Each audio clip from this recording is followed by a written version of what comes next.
Welcome at Inverse Everything. It's a show that the head in Geneva, the School of Art and Design, just opened a couple of minutes ago. And it's an experience that we are proposing to the visitors, just to understand that a show is maybe not a place where you sell things or where you present objects, the new chair of the year or the new chair of the season.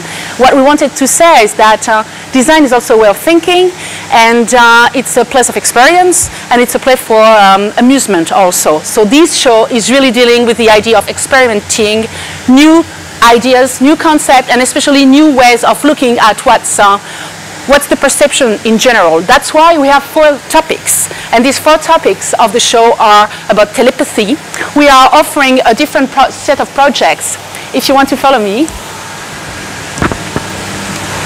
These are helmets for telepathy, starting from now on until 100 years in the future, and all these objects that are absolutely explained in all these chart of lines with films and videos and interviews, explain you how you could read your mind of someone else, of animals, because they've got another sense of perception. So all these objects made out of glass are tools to support telepathy.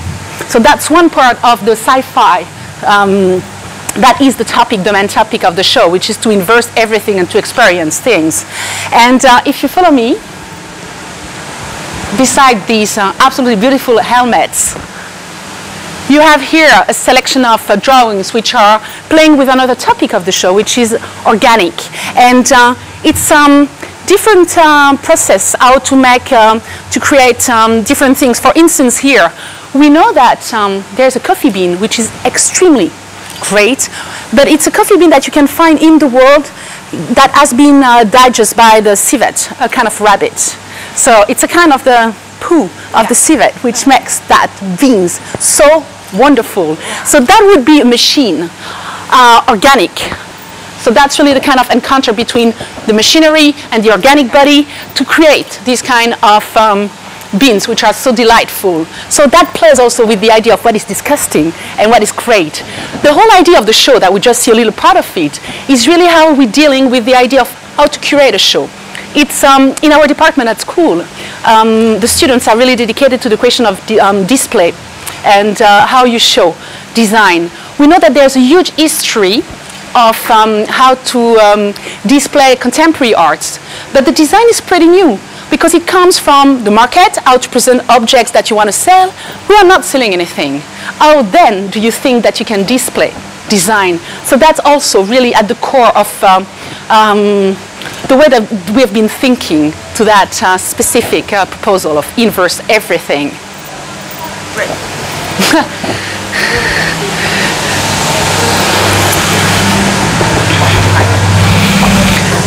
Maybe the best would be I sit and I show you how it works here. And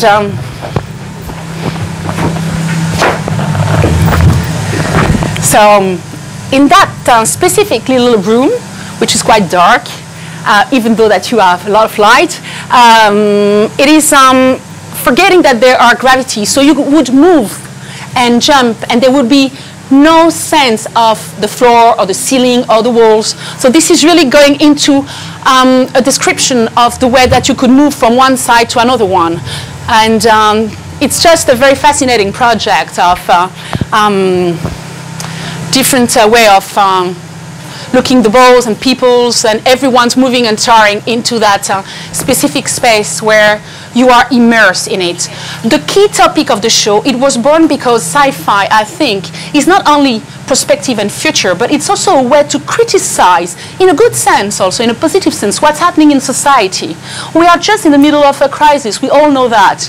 And Salone del Mobile is part also of that world, and the crisis is also touching the market.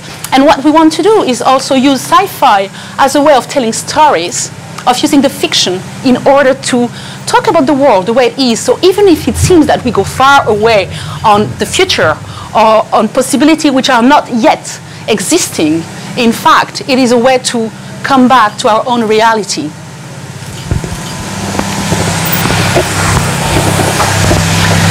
Of course, in the show, you can have the glasses, specific glasses that we've designed, which helps you to lose the idea of the sense of what's at the bottom and what's above, because it reverses the vision. And it's part also of the experiment that we're doing. I can show you, but then I will not see you anymore. No.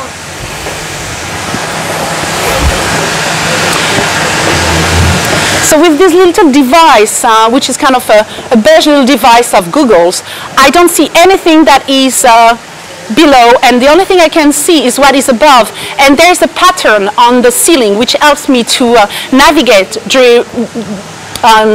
for the show. This is really an important piece of the show because, as I say, everything is about experience here, because the topic of the show was about sci-fi as a way to talk about our time, but it was also the idea of how to immerse yourself in a process and in a world, or what is a school about. And a school is a way of thinking, of experiencing things. It's not, you don't have to be efficient at the first second. The idea to take time and to think is also part of what we are offering in a school.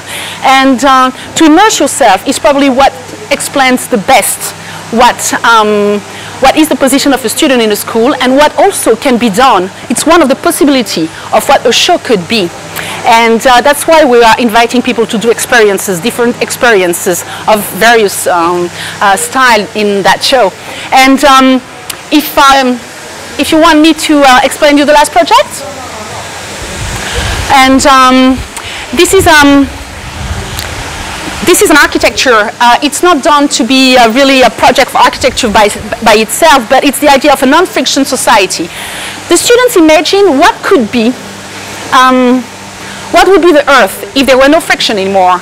How would that work? And then they kind of fantasize on the idea that we'll all be into volcanoes, and we will, all our life will be directed, so to speak, by the forces of the meteorology and the forces of the earth and the wind and all that kind of things. So these buildings, which are connected to a panel which is just there on the TV screen, explains you that these residential units, sometimes they meet. Like next time, it's expected at 12:20, so in about an hour, you will have a meeting between two buildings, and the time of the collapse would be of 20 minutes, 42, which will help you to go from a gate of one of the buildings to another one, which will be from one administration to the hospital. So if you just fantasize about that, it means that, for instance, you are waiting 2 days in order to put your kids to school, and you might get them back, let's say, in a day or two. So that was really the fantasy about the project. And then you've got a whole series of film which explains you the non-friction project in this planet which does not exist, and where you have a new sensation, of course, if there were no friction. And last but not least, this is the rig project.